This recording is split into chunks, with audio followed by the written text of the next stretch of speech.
I'll share my experience.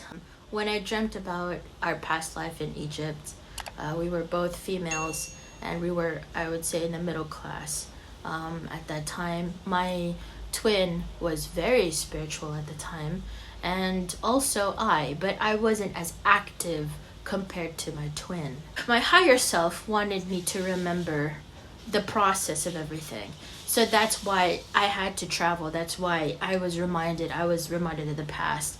Of what really happened, what occurred, what did I feel, how did things, the way that it did, why it was the way that it did, and how it became to be. Because again, you're being reminded of the past, how it connects to now.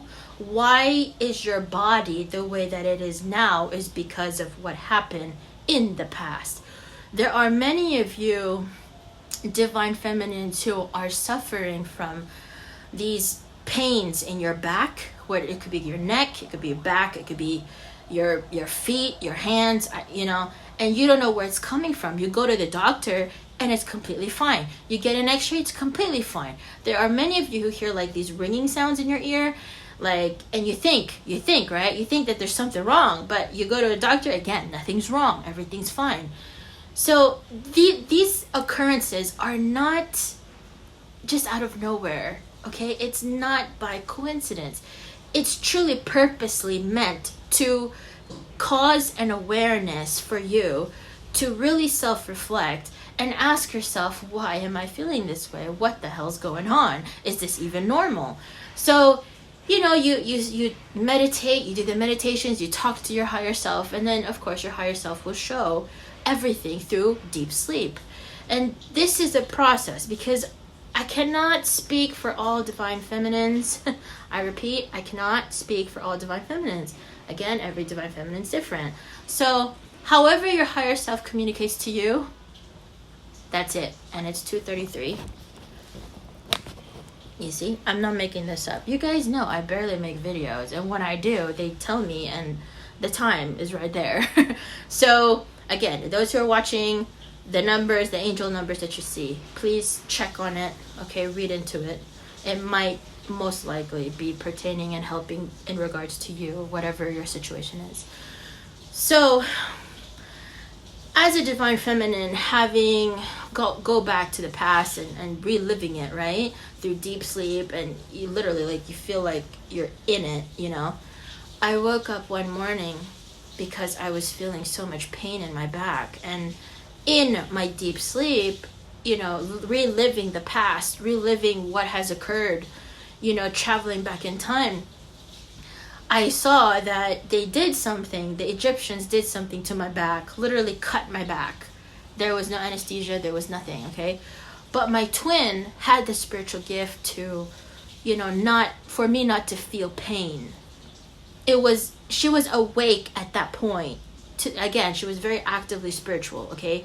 And we were trying to live in that moment because, again, every twin flame, their purpose here is for humanity. Their purpose here is for ascension. Especially if you're twin flames who have been in union every past life, every lifetime, you've never failed.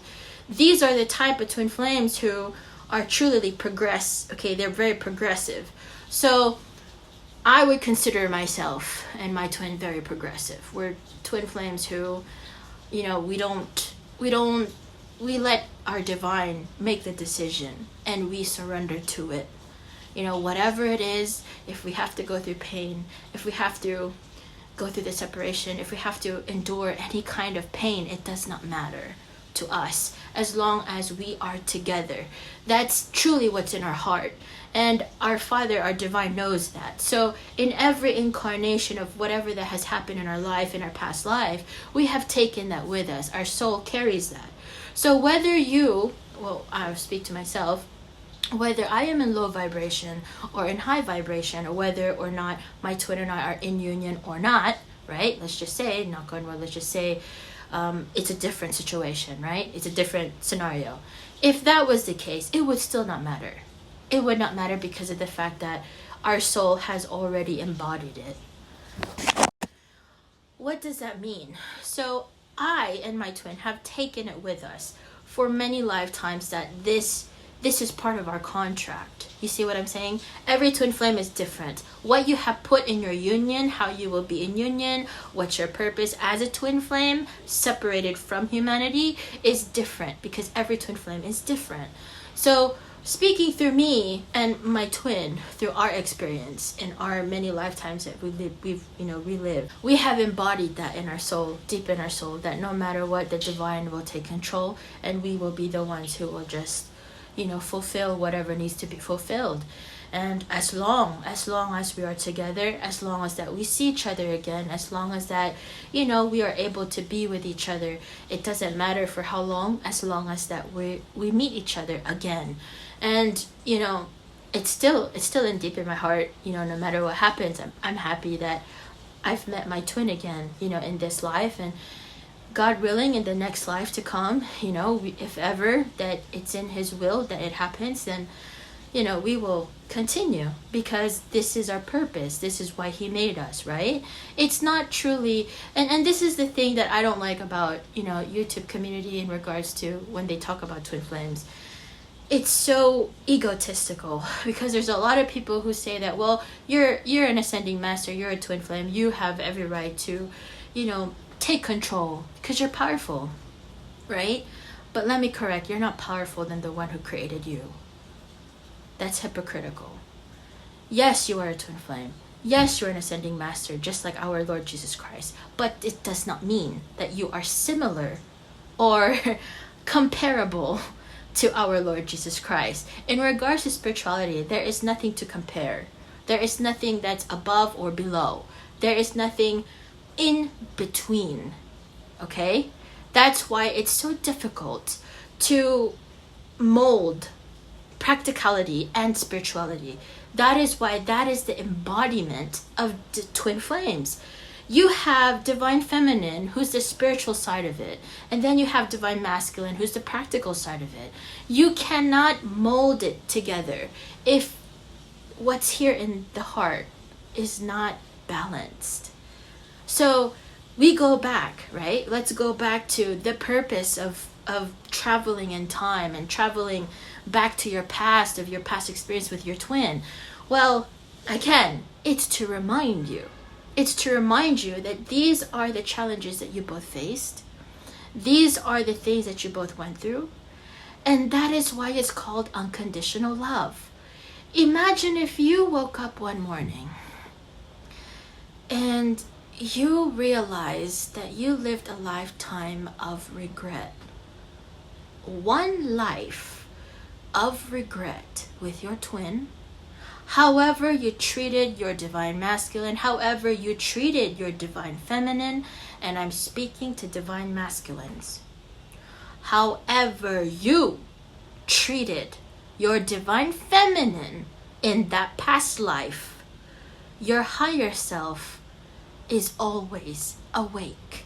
Whether or not you are in low vibration, whether or not you are in union physically or spiritually, it does not matter. Your higher self is always awake. So what does that mean? Every past life, even to this day, your higher self carries the wisdom of what has happened in the past. So why is your 3D self feeling all this guilt, all this darkness, regret, all this missing your divine feminine? Because your higher self does not ever want to hurt your twin. Your higher self does not want to hurt your divine feminine. This 3D self is just a catalyst. But in order for our higher self to awaken, in order for us to be inside our higher self, to open that door, you have to embody the high vibration that can pull. And that's what's difficult. Because a lot of twin flames think